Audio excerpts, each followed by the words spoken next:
दिल्ली से श्री हरिवंश महाराज जी कोटि कोटि नमन। गुरुदेव, मैं किसी जीव की सेवा भाव से मदद करती हूँ परंतु वो मर जाता है। महाराज जी, क्या मैं मनहूस हूँ? नहीं, उसकी आयु समाप्त होती तभी वो मरता है। किसी की सेवा करने से कोई नहीं मरता है। उसकी आयु समाप्त है तो जैसे हम उसकी से किसका प्रश्न है, उसकी आयु समाप्त है तो हम उस किसी की सेवा की, वो मर गया। उसकी आयु समाप्त है, बिना आयु समाप्त हुए कोई थोड़ी जा सकता है, उसको भोगना पड़ेगा। वो चाहे कीड़े पड़ जाएं, जब तक आयु नहीं समाप्त है तब तक नहीं मर सकता। और आयु समाप्त चाहे अमृत पिला दो फिर भी मर जाएगा। आयु समाप्त है, उसमें अपना कोई भाग्य नहीं लगता कि हम सेवा की, वो बच नहीं पाया तो हम मनहूस हैं। ऐसा कुछ नहीं। नाम जप करो और जितनी बन सके सेवा करो, किसी का अहित ना हो, ऐसी बातें नहीं सोचनी चाहिए। गुरुजी, हर बार यही होता है मेरे साथ। तो हो सकता है हर बार संयोग ऐसा ही बनता हो कि वही मिलते हो जिनको ढनंगना है। भाई संयोग भी तो है कि वही पशु पक्षी मिलते हैं जिनको जान पधारना है, तो 10-5 बार ऐसा हो गया तुम्हें लगा मनहूस है। ऐसा नहीं है, ऐसी सब बातें नहीं माननी चाहिए। और ऐसी बातें दिमाग में बैठा लो तो डिप्रेशन हो जाएगा। गुरुजी, जिसको पता चलता ना, वो कहते हैं हम आपके घर भी नहीं आएंगे, टच कर दोगे तो मर जाएंगे। राधा राधा, अरे ऐसा कुछ नहीं होता है।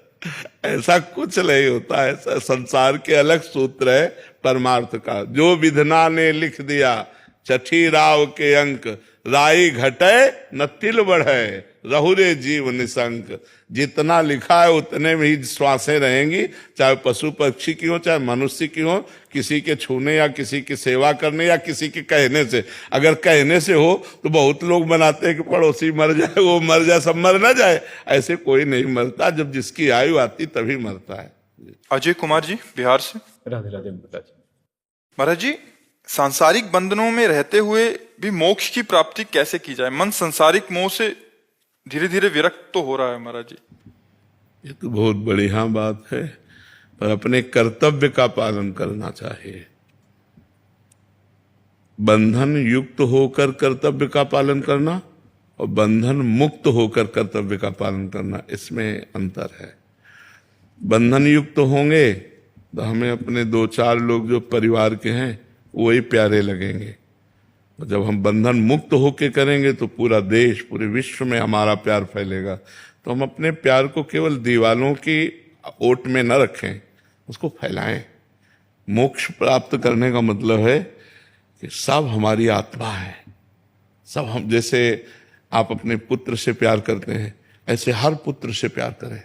आप अपने भाई से प्यार करते हैं, हर भाई से प्यार करें। सबको हम सुख दें लेकिन धर्मयुक्त, और भगवान का नाम जप करें तो गृहस्थ में रहते हुए भी भगवत प्राप्ति है। और यदि हम भगवान का नाम जप न करें, शास्त्र स्वाध्याय न करें, संतों की बात न सुने, तो वहीं बंधे फंसे रहेंगे, उतने में ही रहेंगे। देखो घरों में लड़ाई झगड़ा होते रहते हैं। रुपया कमाओ, खाओ पियो, ब्याह बर, बस इतने में पूरी जिंदगी हो गई। कभी सत्यधर्म अध्यात्म की चर्चा भी नहीं सुनी, कभी भगवान की तरफ चलने। तो ये समझना है कि हमको ईमानदारी से भजन करना है। और जैसे हम अपने परिवार से प्यार करते हैं ऐसे हम समाज से प्यार करें, क्योंकि सब में भगवान विराजमान है। यदि हम समाज में छल कपट करें अपने परिवार से तो उसे मोह कहते हैं। केवल अपने परिवार से मोह, और मोह गए बिनु राम पद होई न दृढ़ अनुराग। बिना मोह का नाश हुए भगवान के चरणों में प्रेम होता नहीं। इसलिए हम नाम जप करें, सत्संग सुने, पवित्र आहार, पवित्र आचरण, सबसे अच्छा व्यवहार, तो भगवान मोक्ष कर देंगे। भगवान हमें मोक्ष पदवी प्रदान कर देंगे। दीपांशु जी। राधे राधे। राधे राधे महाराज जी। महाराज जी, मैं ये जानना चाहता हूँ कि मैंने अभी तक किसी का बुरा नहीं किया, किसी का दिल नहीं दुखाया, अपने कर्तव्यों के प्रति ईमानदार रहा, फिर भी हमारे जीवन में जो आने वाली समस्या है उसका मूल कारण क्या है? आपका ही कर्म, आपका ही पूर्व का किया हुआ कर्म। जैसे पिछली फसल में बाजरा बोया है, अब इस फसल में गेहूं बोया है, तो हमें खाने को क्या मिलेगा? बाजरा। क्योंकि अभी तो अगली फसल आएगी ना, पीछे की जो फसल है वो हमको खाने को मिलेगी।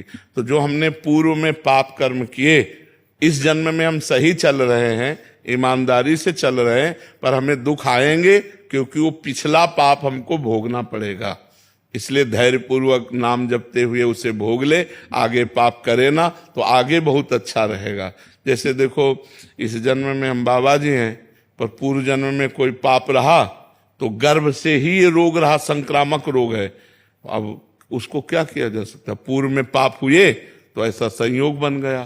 तो ऐसे ही आप लोग चाहे जितना सत्कर्म करें तो इसका फल आगे मिलेगा, लेकिन पीछे जो हमसे कुकर्म हो गए उनका हमें भोगना पड़ेगा। इसलिए धैर्य पूर्वक भोग लेना चाहिए, अपना ही किया कर्म है। विवेक पुनिया जी। राधे राधे राधे महाराज जी। महाराज जी, क्या किसी भी भगवान का नाम जप करने से भगवत प्राप्ति हो जाती है? हाँ, बिल्कुल पक्का हो जाती है। भगवान के किसी भी नाम का, सीताराम, शिव, दुर्गा, राधा, जो भी नाम प्रिय लगे उससे भगवत प्राप्ति हो जाती है। मनोज कुमार यादव जी। जी राधे राधे राधे राधे महाराज जी। महाराज जी, मेरा मन बहुत अशांत रहता है। कोई भी काम बन जाए तो ठीक, काम ना बने तो ठीक, एक जैसा मन रहता है। हमेशा कोई बात देखो, हम आपको सच्ची बात बताते हैं, जब तक हमारे अंदर पाप रहेगा तब तक वो हमें सुखी नहीं होने देगा। मान लो आपका काम बन गया है तो निगेटिव सोचवा के आपको परेशान करेगा, ऐसा ना हो जाए, कहीं ऐसा ना हो जाए, अगर ऐसा हो गया तो फिर क्या होगा। वो मतलब निगेटिव इतना नकारात्मक सोच फैला देगा कि जो आपको लाभ मिला है उसका आप आनंद नहीं ले पाओगे। तो उस पाप को नष्ट करने के लिए उपाय भगवान का नाम संकीर्तनम यस्य सर्व पाप प्रणाशनम। भगवान का नाम समस्त पापों को नष्ट कर देता है। तो आजकल काउंटर चला है, काउंटर लो और राधा राधा, राम राम, कृष्ण हरि, जो नाम प्रिय हो खूब जपो, देखो आनंद आने लगेगा। पाप नष्ट होते ही सकारात्मक सोच होने लगेगी। अगर सकारात्मक सोच हो, पॉजिटिव हो, तो विपत्ति में भी हम आनंद से निपट सकते हैं। और अगर निगेटिव नकारात्मक सोच हो तो हम संपत्ति होते हुए भी परेशान हो सकते हैं। बड़ी मन समस्याएं पैदा कर देता है, कहीं ऐसा हो गया तो होना नहीं है। अब वो सोच के परेशान हो रहा है। अगर यही सोच हम नाम में लगा दें, यार जो होना होगा सो होगा, देखा जाएगा, राधा राधा राधा, और मस्त पॉजिटिव चिंतन, तो आनंद आ जाएगा। नमक रोटी खा के भी आनंद रहेगा और पंखा में भी आनंद रहेगा। और अगर निगेटिव चिंतन है तो एसी में भी बैठ के जलोगे, रबड़ी खा के भी असंतुष्ट रहोगे। इसलिए नाम जप करो जो अंदर के सिस्टम को सुधार दे।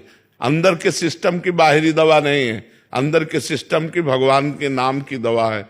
जासु नाम भव भेषज, भेषज माने औषधि, जासु नाम भव भेषज हरन घोर त्रिशूल। जिनका नाम दैहिक, दैविक, भौतिक तीनों तापों को नष्ट करने वाला, सब पापों को नष्ट करने वाला और आवागमन के चक्र को रोक देने वाला, उन भगवान का नाम जप करो, खूब नाम जप करो। इंस्पेक्टर अखिलेश मिश्रा जी। श्री हरिवंश श्री हरिवंश महाराज जी। महाराज जी, भगवदाकार वृत्ति होने से सुख दुख का प्रभाव नहीं होता, ऐसा आपके सत्संग में सुना है। महाराज जी, भगवदाकार वृत्ति कैसे हो, कृपया रास्ता बताएं। हाँ, जब हम खूब भजन करते हैं ना तो हमारी वृत्ति जब बार बार प्रभु में लगती, बार बार प्रभु में लगती, तो प्रभु आनंद सिंधु है, तुम्हारे हृदय में आनंद आ। और जहां एक बार आनंद आया तो आनंद के लोभ से मन प्रभु में एकदम स्थिर होने लगता है, प्रभु में लगने लगता है। वैसे इसका स्वभाव आनंद की खोज संसार में करने की है, पर अगर कहीं भजन के बल से प्रभु में आनंद का यह अनुभव कर ले तो फिर भगवदाकार वृत्ति होने लगती है। जब हम बार बार अव्यावृत भजनात्, बार बार आवृत्ति भजन की कर रहे, राधा राधा राधा राधा, तो हम जो सोचते हैं वो वही सोच पाते हैं, जो सुनते हैं, जो बोलते हैं, जो देखते हैं। हमारी सोच वही होती है जो हम सुनते हैं, जो देखते हैं, जो बोलते हैं। तो हम बार बार नाम को ही देखें, नाम को ही सुने, नाम को ही बोलें, तो हमारी भगवदाकार वृत्ति हो जाएगी। अब बराबर नाम में मन नहीं लगता, इसलिए थोड़ी देर कथा सुन लेते हैं, थोड़ी देर सत्संग सुन लेते हैं, थोड़ी देर सेवा कर लेते हैं, थोड़ी देर व्यवहार भी कर लेते हैं, भगवत भाव से नाम जप कर लेते हैं। तो ये सब जो अभ्यास है साधन का, ये वही भगवदाकार वृत्ति करता है। कठिन, मुश्किल नहीं है। यदि हम बार बार प्रयास करते रहे नाम जप करने का, तो देखो पहले से अब देख लो अंतर है ना, तो अब से आगे अंतर पड़ जाएगा यदि अभ्यास आपका चलता रहा। समस्या में अभ्यास टूटने लगता है। जैसे कोई समस्या आती तो हमारा चिंतन खिंचता है, कोई विपत्ति आई, कोई प्रतिकूलता आई तो हमारा चिंतन खिंचता है, और उस समय संभालने की जरूरत है। अनुकूलता में विषय सेवन, सम्मान, लोकप्रियता ये बढ़ती है। प्रतिकूलता में एकमात्र भगवान की तरफ ही मन जाता है कि अब कोई सहयोगी नहीं है तो भगवान ही हमारे सहयोगी हैं। तो भजन में प्रतिकूलता अच्छी मानी गई है, पर भगवान से प्रार्थना करें कि प्रतिकूलता दो तो इतनी सामर्थ्य दो कि सह जाएं, हमारा अन्य चिंतन न हो, हम टूट न जाएं। नहीं तो ऐसी ऐसी प्रतिकूलताएं आती कि आपको अविश्वास हो जाएगा, हमारा सब कुछ ऐसा, अब आपका सब कुछ नहीं है, अब उनका सब कुछ है, वो जैसे चाहे तैसे। और सब भक्तों को ध्यान रखना, भगवान की 3 लीलाएं होती हैं, सृजन, पालन और संहार। ये सबके जीवन में होगा।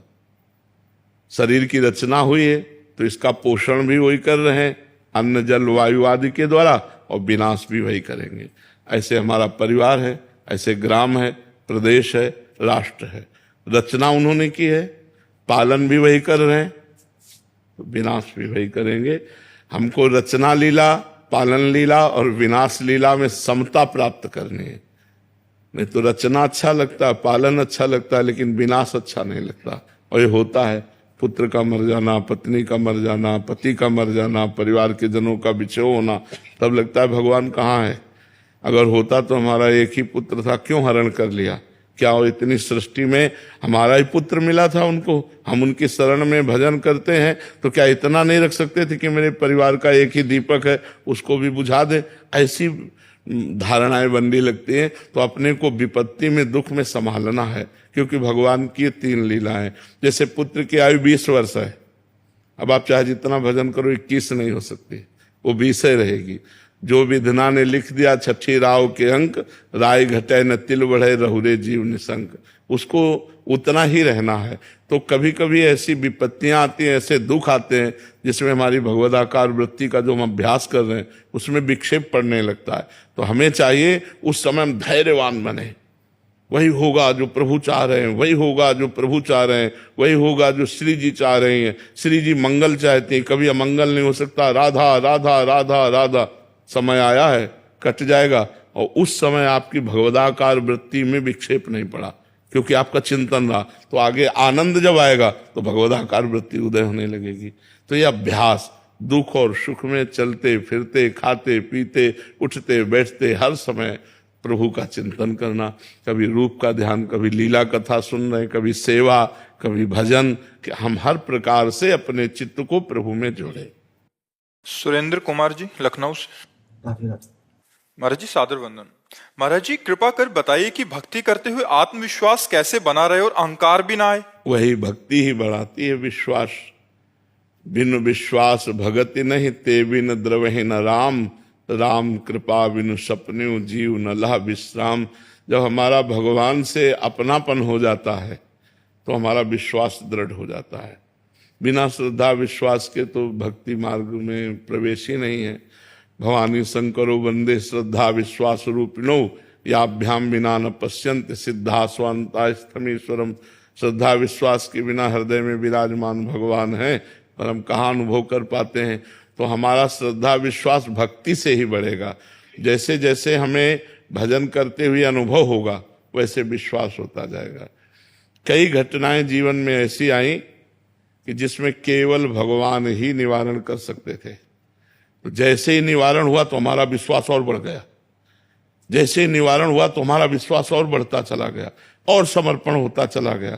तो कभी कभी माया ऐसा विक्षेप करती कि जहां हमें विश्वास करना चाहिए वहां वो ऐसी लीला कर देगी कि हमें अविश्वास हो जाए। पर हमको अपने भगवान से विश्वास बनाए रखना है।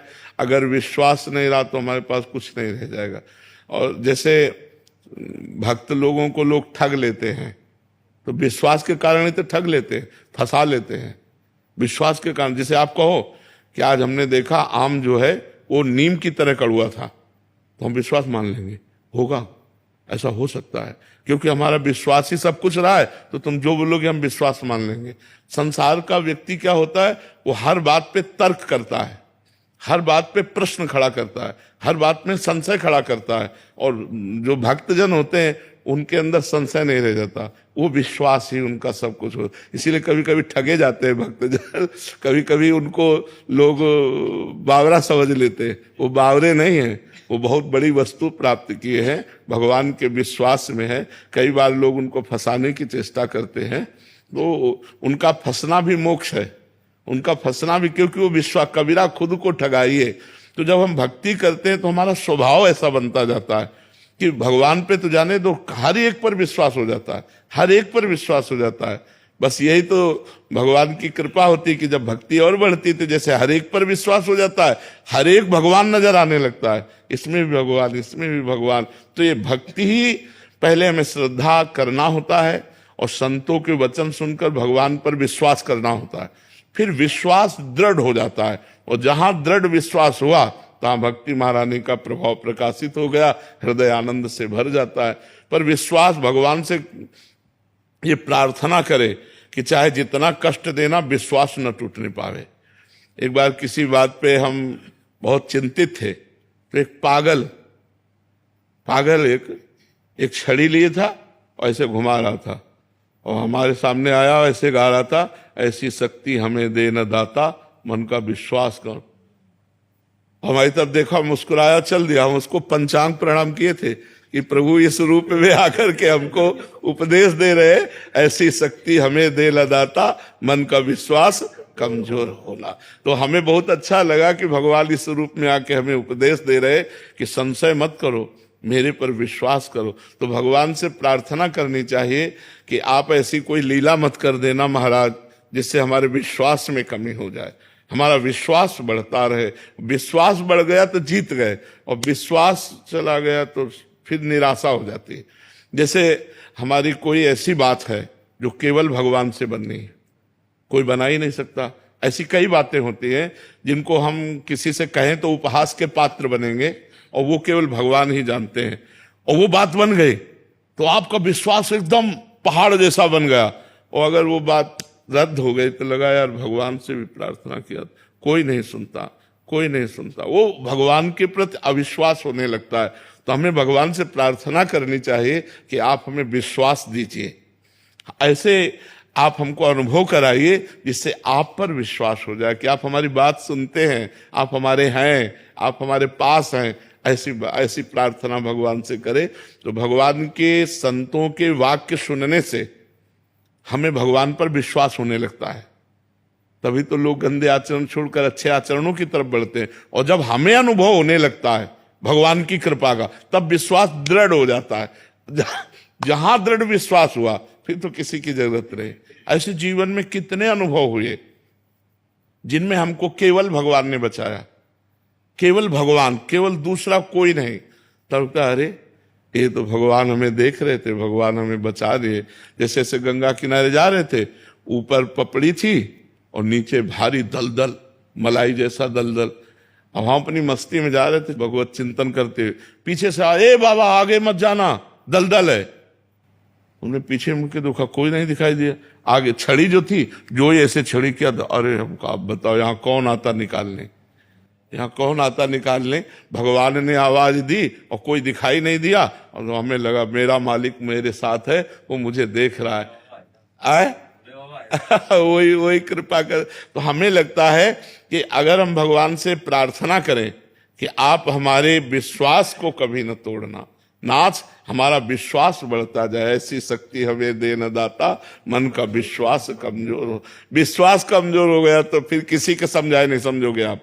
आपका विश्वास उठ गया तो फिर भक्ति फिर नहीं रहेगी। विश्वास ही तो सारा खेल है। हम देखो भगवान के श्री विग्रह में या भगवान के चिन्हों में जो भाव समर्पित करते, तो हमारा विश्वास है ना कि भगवान स्वीकार करते हैं, तभी तो हम समर्पित करते। जल है, दूध है, भोजन है, आभूषण है, वस्त्र है, कि हम ये जो दे रहे हैं वो भगवान स्वीकार कर रहे हैं। तो हमें हर क्षण अगर विश्वास हो कि मैं जो राम राम जप रहा हूँ, राधा राधा जप रहा हूँ, कृष्ण कृष्ण जप रहा हूँ, भगवान सुन रहे हैं मेरी बात। भगवान पर भगवान कृपा करे और हमारी बात जो है वो सुन ले और हमें विश्वास दे दे कि हमारी बात सुनी जा रही, भगवान हमारे हैं, ये सच्ची बात समझ लो। वही ऐसी कृपा करेंगे कि आपका विश्वास दृढ़ हो जाएगा। अगर वो ना चाहें तो ऐसे माया भी है, माया उन्हीं की तो है कि विश्वास होना कठिन हो जाए। विश्वास होना, एक बार नामदेव जी ने भगवान से कहा, जब कुत्ते में भी भगवान को प्रकट कर लिया, तब भगवान से कहा अब तुम छुप नहीं सकते। विट्ठल भगवान से बातचीत करते थे, तो कहा प्रभु अब तुम हमसे छुप नहीं सकते, अब गुरु की कृपा से हमने पहचान लिया आपको। भगवान ने कहा सही। उन्होंने कहा हाँ, अब तुम छुप नहीं सकते। अब मंदिर में बैठ के भजन करने लगे, तो भीड़ थी, मन में आया मंदिर के पीछे जाएं। तो मंदिर के पीछे गए तो 10-20 लड़के आके गुल्ली डंडा खेलने लगे, हो हल्ला मचा। तो उन्होंने सोचा नदी के किनारे जाएं। नदी के किनारे गए तो वहां बैठ के भजन ही कर रहे थे। इतने में जो है कोल की रात रूप जंगली वो अपने वहां तंबू लगाने लगे और शोरगुल मच गया। तो इन्होंने जाके कहा ए शोरगुल क्यों मचाते हो?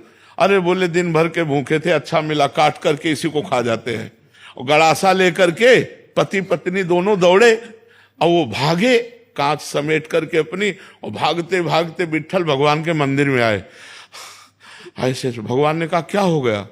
अरे बोले पता नहीं कौन कसाई था, वो कह रहे थे काट के खा जे। बोले अभी तो थे। बोले पहचान पाए? जब तुम मंदिर के पीछे गए तो लड़कों को साथ लेके अभी गए, पहचान पाए कि मेरे भगवान खेल रहे हैं। और जब तुम नदी किनारे गए तो हम और रुक्मिणी जी थी, और कौन था? बोले प्रभु आप पहचानना चाहो तो आपको पहचान ले, लेकिन आप ना पहचानना चाहो तो ऐसे रूप है कि पहचाना नहीं जा सकता कि भगवान है। ऐसे रूप, कई कथाएं ऐसी महापुरुषों के जीवन में आती हैं। एक संत भगवान थे, बड़े सिद्ध महापुरुष थे, तो वो काशी से गंगा नहा के चले, तो एक ऐसे कुष्ठ मक्खियां भिनभिना रही ऐसा रूप रख के, और बगल दूर दूर दूर। तो कहा किससे, कौन दूर, कहां दूर, कैसे दूर, कौन दूर, किससे दूर, कहां दूर? बस चरणों में गिर गए तो देखा भगवान विश्वनाथ जी। कौन दूर, कहां दूर, कैसे दूर, किससे दूर? वही आत्मा, वही परमात्मा, सब किससे दूर, कौन दूर, कहां दूर? तो उनके ऐसे रूप है कि हम कहो धक्का लगा दे, हम कहो उनको बाहर कर दे, वो चाहें तो हम पहचान सकते हैं, और वो ना चाहें तो हम पहचान नहीं सकते। वो चाहें तो हमारा विश्वास दृढ़ हो, अगर वो ना चाहें तो हम विश्वास कर ही नहीं सकते। ऐसे लीलाधारी है, ऐसे मायावी है, पूछो मत। इसलिए भगवान की शरण में होकर महाराज आप ही कृपा करो, तब हमारी भक्ति पुष्ट हो, तब हमारा विश्वास पुष्ट हो। मान लो कोई तिलक लगाए है, कंठी बांधे है, तो इसका प्रमाण है कि वो गंदे आचरणों से बचने की कोशिश कर रहा है।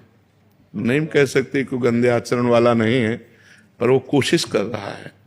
तो समाज को तो ऐसे लोगों का प्रोत्साहन, उत्साह बढ़ाना चाहिए, न कि दंड दे देना चाहिए। वो अभी एक किसी डिपार्टमेंट में ऑफिसर है, शिष्य है, तो 2 वर्ष से उसकी तनख्वाह रुकी थी। तो उनका कारण क्या? बोले तिलक लगाने से ऑफिसर नाराज हो गए और उन्होंने बंद करवा दिया था। तो 2 वर्ष बाद अब फिर शुरू हो गया उसका पेमेंट। तो बड़ा विचित्र समय है कि तिलक लगाने पर स्कूल से निकाल दिया जाए, तिलक लगाने पर ऑफिस से विरोध हो जाए। तो हमें लगता है कलयुग बढ़ रहा है, अपनी ही वो प्रभाव वृत्ति फैला रहा है। क्योंकि भगवान नाम जप, शास्त्रों का स्वाध्याय, संतों की वाणी का अनुसरण, भगवान का आश्रय, यही से हमारी बुद्धि पवित्र होती है। नहीं तो फिर वो गंदे आचरणों का हमारे हृदय में बाहुल्य हो जाता है। दुर्वासना मम सदा परिकर्षयन्ति, हमारा मन दुर्वासना की तरफ तो जल्दी चला जाएगा, लेकिन उपासना की तरफ जाना कठिन है। तो हमें लगता है कि प्रशंसा के पात्र हैं वो लोग जो सतमार्ग में चलना चाहते हैं या चल रहे हैं। पर संसार, एक ऑफिस से आके बता रहे थे कि हम ऑफिस में जाते हैं तो मुझे शर्मिंदा करते हैं, मैं तिलक कंठी बांध के, जो कहने दो, आप हिम्मत करके जाते रहिए। तो कई लोगों ने ऐसा कहा कोई और उपाय है, तो हमने कहा हाँ उपाय है। सूखी रज ले लिया, ऐसे कर लिया तो तिलक भी बन गया और नहीं भी बन गया। देखो हमें भक्ति करनी, दिखावा तो करना नहीं। अगर ऐसा कहीं लगता है तो हम ऐसे चिन्ह, जो हमारी आचार्य परंपरा है, तो ऐसे सूखी रज ले ले और ऐसे करे और ऐसे कर ले तो तिलक लग गया, संस्कार हो गया। लेकिन तिलक लगा भी नहीं कि बाहर दिखाई दे, तो ऐसा भी कर लेना चाहिए। ऐसा ना करे कि नौकरी पे आ जाए तो परिवार का पोषण बंद हो जाए, भगवान की सेवा बंद हो जाए, तो फिर अब मान लो 2 वर्ष से उसे तनख्वाह नहीं मिल रही थी, नौकरी पेशा वाला आदमी परेशान था। तो हम सबसे प्रार्थना करते हैं कि जिनको तिलक लगाकर कंठी बांधकर अपने ऑफिस जाना या अपनी नौकरी या अपने किसी भी डिपार्टमेंट में परेशानी पड़ रही, तो वो सूखी तिलक लें, सूखा रज लें, उसे गीला ना करें, ऐसे लगा लें। या जिनके घर में कोई विरोध हो रहा है तो वो तिलक भी लग गया जिससे वैष्णव संस्कार बन गया, और नहीं भी लगा जिससे कोई विरोध नहीं करेगा। अच्छा, हृदय में राधा राधा कह रहे हैं, बाहर कंठी तिलक नहीं है, तो भगवान तो जान ही रहे ना। बाहर कंठी तिलक है, हृदय में हम संसार का चिंतन करें तो बात तो बनेगी नहीं ना, बात बनेगी भगवान के चिंतन से। जी। निहाल पंचाल जी, राधे राधे महाराज जी। महाराज जी, आप हर दिन इतने सांसारिक और आध्यात्मिक दुख सुनते हैं, संसार का ये दुख आपको कष्ट देता होगा, पर आपके पास प्रभु नाम का बल है। पर हम जब किसी की पीड़ा या दुख देखते हैं, सुनते हैं, तो दुखी हो जाते हैं। क्या प्रभु से प्रार्थना करने पर सामने वाले की पीड़ा कम हो सकती है, या हमें किस भाव से रहना चाहिए ऐसे में? भगवान के वचन है, अवश्य में भोक्तव्यम कृतम कर्म शुभाशुभम। जो हमसे शुभ और अशुभ, शुभ माने अच्छे कर्म, अशुभ माने पाप कर्म, वो बन जाते हैं, वो भोगने ही पड़ते हैं। अगर उनका प्रारब्ध नहीं बना है तो संचित भस्म हो सकते हैं, और जो हमसे नए हुए हैं क्रियमाण, ये नष्ट हो सकते हैं, लेकिन प्रारब्ध नष्ट नहीं हो सकता। अगर प्रारब्ध दुआओं से नष्ट होता, आशीर्वादों से नष्ट होता, तो यहाँ आकर के सैकड़ों गृहस्थ जन हमें आशीर्वाद दे गए, सैकड़ों संत जन आशीर्वाद दे गए, स्वस्थ रहो ऐसा। लेकिन डायलिसिस होता है, किडनी खराब है, कष्ट शरीर में रहता है। अवश्य में भोक्तव्यम कृतम कर्म शुभाशुभम। हाँ, हम ये सहयोग कर सकते हैं कि भगवान से प्रार्थना करें कि उसको सहन करने की शक्ति दें। हमारे पास अर्थ हो तो हम उसकी दवा की व्यवस्था करें, जो अन्न धन आदि जो भी व्यवस्था, लेकिन हम किसी के प्रारब्ध को मिटा सकें ऐसा असंभव है। जैसे लोग कहते हैं ना कि हम स्पष्ट वर्णन करते हैं कि भगवान जिनके पुत्र हुए राम जी, उन दशरथ जी से एक अपराध बन गया था, श्रवण कुमार का वध। शब्द वेदी बाण का संचालन करते थे, तो गुड गुड गुड गुड ऐसे घड़ा की आवाज हुई, उन्होंने समझा मृग पानी पी रहा है, तो संधान कर दिया, वो बाण सीधे श्रवण कुमार की छाती पे लगा। तो जैसे श्रवण कुमार के पिता विकल होकर के अपने पुत्र वियोग में प्राण त्याग किए, ऐसे ही महाराज दशरथ अपने परम प्राण प्यारे राम जी के लिए राम राम कहते हुए शरीर त्याग किया। मतलब जो हमारा कर्म बन जाता है वो हमें भोगना पड़ता है। हम तो जीव हैं, वो तो ईश्वर हैं। ईश्वर होते हुए भी विधान वही रखा जो उनका विधान है। ऐसा नहीं कि मतलब महाराज के प्राण बच जाते, पुत्र वियोग में ही प्राणों का विसर्जन हुआ, पर उनके पुत्र राम जी थे इसलिए महामहिम हो गए। महाराज दशरथ जी की महिमा का क्या वर्णन करे, जो राम राम कहे राम कहे, राम राम कहे राम, राम राम उच्चारण करते भगवान के ध्यान में शरीर छोड़ा, वो तो महामहिम है। जिनके पुत्र स्वयं आनंद सिंधु भगवान बने आकर, पर विधान विधान है। इसलिए हम किसी के दुख से दुखी होना, ये हमारा मतलब सात्विक हृदय है, पर हम उसके दुख को दूर नहीं कर सकते, उपाय कर सकते हैं, भगवान से प्रार्थना कर सकते हैं। हम अन्न वस्तु औषधि आदि की ये सहायता कर सकते हैं, बकाया मिटाया नहीं जा सकता। अगर मिटाया जाता तो भजन बल से मिट जाता, नहीं मिटाया गया, इसे भोगना पड़े, भोग के ही मिटाया जा सकता है। संगीतकार। अच्छा अच्छा। हमारा जीवन में ऐसा इंसान कहते हैं वो किस लिए आया है इस दुनिया में। मैं शुरू से ये मानता था, हम सब आपस में भाई ये सब मानते थे कि एक दूसरे की मदद करने के लिए आया, जीवन ये है। और इस दुनिया में सबको सत्य सुनने का जितना इच्छा है, लेकिन जब सत्य बोलो तो रिश्ते दूर होते रहते हैं, प्यार दूर हो जाता है। लेकिन सत्या की चाह उतनी है, हाँ लेकिन सत्या बोलते ही सब हट जाता है। ऐसा जैसे किसी ने श्राप दे दिया और खत्म हो जाता है इंसान। वो ना कर्म कर पाता है, ना अपना काम कर पाता है। थोड़ा सा अगर वो मजबूत हृदय रहे तो सत्य भगवान है, उसका साथ वो केवल भगवान देते हैं। संसार असत्य में लगा हुआ है, इसलिए यदि सत्य में चलोगे तो तुम्हारा पक्ष कोई लेने वाला नहीं मिलेगा, लेकिन वो पक्ष लेगा जिसके पक्ष लेने मात्र से सब पक्षपाती बन जाएंगे। जा पर कृपा राम की हुई, ता पर कृपा करे सब कोई। हाँ, थोड़ा सा व्यवहार में आपको कटुता मिलेगी, सत्य बोलना, सत्य चलना, लेकिन वो परमात्मा जब प्रसन्न हो जाएगा तो सब आपको नमन करेंगे, क्योंकि सत्य को कहीं ना कहीं आदर दिया जा रहा नहीं। यहाँ लोग क्यों आते हैं, एक विचार करो, सत्य के लिए ही तो आते हैं ना।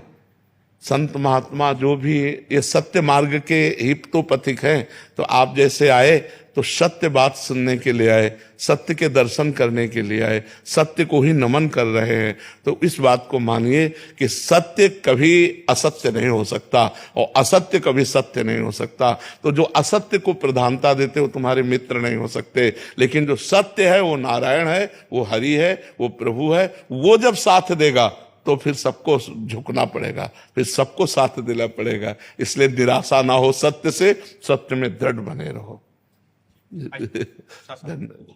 अब तो हमारी भी उम्र लगे। विनय अग्रवाल जी कलकत्ता से। राधे राधे महाराज जी। महाराज जी कहते हैं कि मानव जन्म दुर्लभ है और कई सत्कर्मों का फल है, फिर मानव योनि के बाद जन्म मृत्यु के चक्कर से निकल जाएं और परम धाम में चले जाएं, एक विरोधाभास तो नहीं है महाराज जी? कैसा विरोधाभास है? इनका भाव है कि अगर इतना ही दुर्लभ है तो इधर ही होना चाहिए, फिर आगे ये दुर्लभ क्यों है ये तो बात समझो ना। देखो, बड़े भाग मानुष तन पावा, सुर दुर्लभ सद ग्रंथन गावा। तो आगे वाली बात तो पढ़ो ना, साधन धाम मोक्ष कर द्वारा, पाई न जे परलोक सम्हारा, सो परत्र दुख पावई, सिर धुनि धुनि पछताए, काल ही कर्म ईश्वर ही मिथ्या दोष लगाए। का पूरा जब हम बात पूरी पढ़ेंगे तब बात समझ में आएगी। अगर पूरी बात रख दो तो विवाद नहीं होगा, पूरी बात में विवाद नहीं होता। तो जैसे आपके मन में प्रश्न है तो पूरी बात नहीं पढ़ा इसलिए प्रश्न है। मनुष्य जन्म दुर्लभ इसलिए, दुर्लभो मानुषो देहो, देही नाम क्षण भंगुरा। ये मनुष्य शरीर दुर्लभ है लेकिन एक क्षण में नष्ट हो जाने वाला है। तत्रापि दुर्लभम मन्येत वैकुंठ प्रिय दर्शनम, भगवान का दर्शन, भगवान के प्राण प्यारे प्रेमियों का सानिध्य, ये इसकी दुर्लभता है। मनुष्य बन के सत्संग करेंगे, मनुष्य बनकर साधना करेंगे जिससे हमें भगवान की प्राप्ति हो। देखो, देव दुर्लभ दे ही कही गई, तो कभी कभी देखो यहां से कितनी दुर्गंध आती है। नाक छिड़क के देखो, खखार के देखो, कान से देखो, और नीचे तो मलमूत्र के द्वार है। कौन सी दुर्लभता है? और देवता जहां से निकलते हैं एरिया सुगंधित हो जाती है।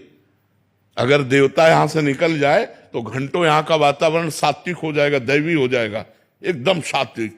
वहां की एक सुंदरी स्त्री यहां आ जाए तो बड़े बड़े ऋषि मुनियों के मन में क्षोभ पैदा हो जाए, अप्सरा। लेकिन कहा गया देव दुर्लभ, किस बात के लिए? क्या इन भोगों के लिए देव दुर्लभ कहा गया? नहीं, देवता भजन नहीं कर सकते भगवान, वो केवल अपने पुण्यों का भोग भोग सकते हैं। और हम भजन करके नारायण को प्राप्त हो सकते हैं, हम ब्रह्म स्वरूप हो सकते हैं। ब्रह्मविद ब्रह्म ही भवति, जो ब्रह्म को जान लेता है वो ब्रह्ममय हो जाता है, इसलिए दुर्लभ है। मनुष्य देह दुर्लभ है चूंकि इससे भगवत प्राप्ति होती है, इसलिए दुर्लभ है। अगर भगवत प्राप्ति नहीं तो गोस्वामी तुलसीदास जी लिख रहे हैं, जिन हरि भगति हृदय नहीं आनी, जीवित सब समान ते प्राणी। बोले जिनके हृदय में भगवान की भक्ति नहीं, अच्छे आचरण नहीं, परोपकार नहीं, ऐसे लोग मुर्दा टहल रहे हैं, जीते जी मुर्दे के समान अपवित्र हैं। क्योंकि वही भोग वासना, वही पाप वासना, वही। अगर भगवान का चिंतन है, परोपकार की भावना है, सब में भगवत भाव, तो मनुष्य जीवन की दुर्लभता हमें सुलभ हुई।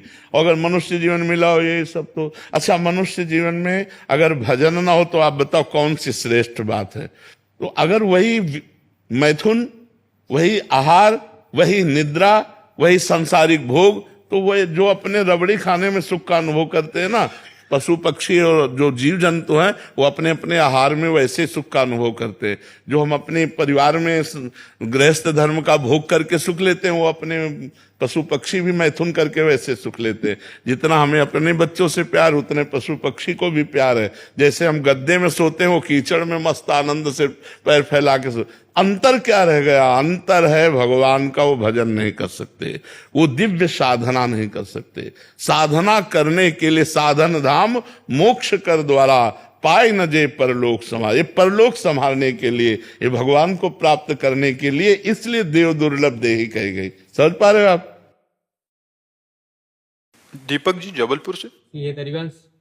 महाराज जी आपके चरणों में दंडवत प्रणाम। महाराज जी मैं पिछले 2 वर्षों से आपका सत्संग एकांतिक वार्तालाप सुन रहा हूँ। आपकी कृपा से भजन करने का भी प्रयास करता हूँ। विगत 2 वर्षों से आपकी कृपा से जीवन सही मार्ग पर चलाने का भी प्रयास कर रहा हूँ। फिर भी मन में एक डर सा बना हुआ है कि जब आप प्रत्यक्ष रूप में विराजमान नहीं होंगे तो हमारे जैसे लाखों युवाओं को कौन संभालेगा, कि हम किनकी वाणी का सहारा लेके इस जीवन की। भगवान की ऐसी लीला है कि इसका नाम है मृत्यु लोक। यहाँ मरना तो पड़ेगा भैया, चाहे हम हो चाहे आप हो, समय आने पर शरीर छूटेगा। तो हमें लगता है कि संतों की वाणी हमारा सहयोग करती है। जो संतों के वाक्य हैं वही हमारे गाइड हैं। अगर हम संतों के वाक्यों को माने तो संत के चले जाने पर वाक्य तो रहेंगे ना, हम उन वाक्यों के अनुसार चलें। शरीर तो नाशवान है, आज है कल नहीं रहेगा, ये पक्का है। हमारा, तुम्हारा या किसी का भी जब जहां जिसका आया उसको शरीर छोड़ के जाना पड़ेगा। लेकिन उनके वाक्य, उनके आदर्श, उनके सिद्धांत हमारे जीवन में पूरे जीवन साथ रह सकते हैं। तो हमें लगता है, हमें जैसे हम बचपन से भगवान के मार्ग में चले ना, तो हमारा थोड़ा तार्किक दिमाग था इसलिए कह रहा हूं कि पहले, अब तो श्रद्धा से संपन्न हो गया क्योंकि प्रिया प्रीतम की उपासना। पहले सन्यास मार्ग में तो बच्चापन से हमारा तार्किक दिमाग था। किसी व्यक्ति का सानिध्य स्वीकार करना हमारे स्वभाव में नहीं था। दूर से उसका परीक्षण करना, अगर लग रहा है कि हमें है तो फिर तो हम आदर्श किसको माने, तो पूज्यपाद उड़िया बाबा की वाणी, उसको हम जीवन भर अपने पास रखा है। आज भी हमारे पास विराजमान है, जीवन भर पास रखा है। संत को ऐसा चलना चाहिए, ऐसे चलना चाहिए। बाबा ने जो जो उपदेश किए बस उन्हीं का, बाबा के चरणों का आश्रय लेकर के, उन्हीं को गुरु मान करके, उन्हीं के बात मानकर आज भी उन्हीं के वचनों के अनुसार चलने की चेष्टा कर रहे हैं। तो संत वाणी हमें कभी अनुभव में नहीं आया कि उड़िया बाबा नहीं है, क्योंकि उनकी बात बाबा ने ये कहा, बाबा ने ये कहा ऐसा करना चाहिए, ऐसी परिस्थिति में ऐसा करना चाहिए। पूरा इतना मोटा ग्रंथ है, बाबा के उपदेश ही उसमें है। साधक के लिए, ज्ञानी के लिए, भक्त के लिए, स्त्री के लिए, पुरुष के लिए, बच्चा के लिए, सबके लिए उपदेश है। तो वही जीवन भर आदर्श माना। तो हमें लगता है अगर हम संतों की वाणी को अपना मित्र बना लें तो वियोग का दुख नहीं अनुभव होगा। अगर हम शरीर को अपना मित्र मानेंगे तो ये मरण धर्मा है, इसका नाश होगा। आज नहीं तो कल जरूर नाश होगा। ये नाशवान का नाश होगा, मुझ अविनाशी का कभी नाश नहीं होना। तो अविनाशी की वाणी को मानो तो अविनाशी पद में आ जाओगे। विनाशी शरीर तो इससे प्यार न करो, ये नाशवान शरीर है, इसकी महिमा बिल्कुल कुछ नहीं है। पानी का बुलबुला अभी दिखाई दे रहा है, 1 मिनट में फूट गया। कहो बोलते बोलते रा बोल पाए, धा न बोल पावे, ऐसा सिस्टम है कि हम राधा उच्चारण करना चाहते, राय बोल पाए, धा तक पहुंच ही नहीं पाए, चले गए। ये बहुत विचित्र खेल है। इसलिए हमें किसी भी शरीरधारी से आसक्ति नहीं करनी चाहिए। व्यवहार भगवत स्वरूप मान के करना चाहिए और आसक्ति अविनाशी से करना चाहिए। ये विनाशी शरीर वियोग को प्राप्त होने पर हमारा हृदय व्यथित हो जाता है, फिर हम सत्य धर्म का निर्णय नहीं कर पाते। व्यथित हृदय वो सही नहीं होता। अशांतस्य कुतः सुखम, जब चित्त शांत हो गया तो ये लगेगा बाबा चले गए, फिर मन मानने आचरण शुरू हो जाएंगे। और ये कि बाबा तो चले गए लेकिन बाबा ने जो कहा वो हमें करना है, उनकी आज्ञा के खिलाफ नहीं चलना। तो आप देखोगे यही दिमाग में बैठा मिलेगा, जैसे हम उड़िया बाबा का चिन्ह, तो हमें लगता है उड़िया बाबा यहीं बैठे हुए हमारे, ऐसे से ऐसे करो, ऐसे से बाबा ने कहा ऐसा, तो हर समय बाबा का चिंतन, बाबा की वाणी का चिंतन, तो उनका सानिध्य हमें निरंतर अनुभव में आता रहा। महाराज जी, जब कभी भी मन परेशान होता है तो ना आपके आगे धाम में दर्शन कर लेते, बिल्कुल सब शांति, मतलब क्या एक वो डर रहता है। हाँ, ये अब इसमें हमारा भी बस नहीं कि हम बने रहे। अब वो भगवान के बल से चल रहे हैं, भगवान का एक आध्यात्मिक बल है, उसी आध्यात्मिक बल से भगवान चला रहे हैं। नहीं तो जो शरीर की हालत है, जो किडनी की हालत है, बिल्कुल वो क्रिया रहित हो चुकी है, बिल्कुल क्रिया रहित है। पर हमको आपको सही बताया बच्चा, बिल्कुल कोई कष्ट नहीं। शारीरिक कष्ट होने पर भी हमारे मन में प्रसन्नता रहती है, हमारा मन आनंदित रहता है। अच्छा, मरने का भय इसलिए नहीं है कि हमें जाना है अपने प्रभु के पास, तो भय तब हो जब इससे हमने राग नहीं किया, प्रभु से प्यार किया, तो ये आज छूट जाए चाहे 100 वर्ष बाद छूटे, प्रभु के पास ही जाना है। जितने दिन उनको सेवा लेनी ले लें, हम न रहेंगे पर हमारा वचन रहेगा, हमारे भगवान आपके साथ रहेंगे, ये बात मानना। शरीर तो नासवान, शरीर तो जाएगा। दास का ये निवेदन था कि आप उपस्थित नहीं हो पाएंगे, तो 2 शब्द आप राधाष्टमी के उत्सव पर राधा तत्व पर आप। जी जरूर जरूर, तो हमारा जीवन है, उन्हीं पर होता रहता है, श्री जी पर ही चर्चा। जैसे आज राधा मोहन जी का प्राकट उत्सव था, तो 30-40 मिनट सेवा पर बोले कि युगल सेवा सर्वोपरि। ये अनंत जन्मों के जब सुकृत उदय होते हैं तो श्री कृष्ण चरणों में प्रेम होता है, और जब श्री कृष्ण चरणों की कृपा होती है तब राधा नाम में, राधा चरणों में प्रीति होता है। लाल रंगीलो गाइए ताते प्रीति रंगीली पाइए। बिना श्री कृष्ण कृपा के कोई राधा नाम उच्चारण नहीं कर सकता, बिना श्री कृष्ण कृपा के कोई राधा चरणों का आश्रय भी नहीं ले सकता। इसलिए श्री जी ने कृपा करी, लालजू के प्रति जो पहले भाव, लालजू ने कृपा करी श्री जी के प्रति भाव, परस्पर कृपा है। अगर लालजू कृपा करें तो श्री जी के चरणों में प्रेम हो, और श्री जी कृपा करें तो लालजू के चरण।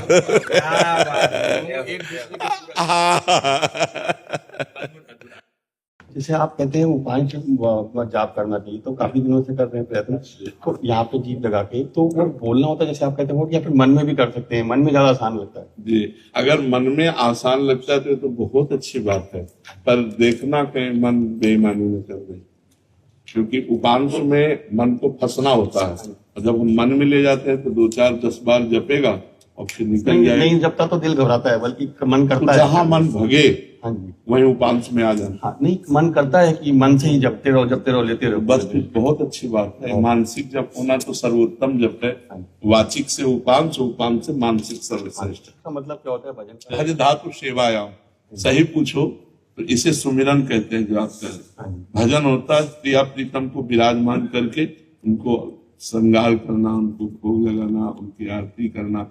भज धातु सेवायाम, अपने इष्ट की सेवा को भजन, जैसे हनुमान जी ने 2 बार कही, का हनुमंत विपत्ति प्रभु सोई, जब तो सुमिरन और भजन न हो।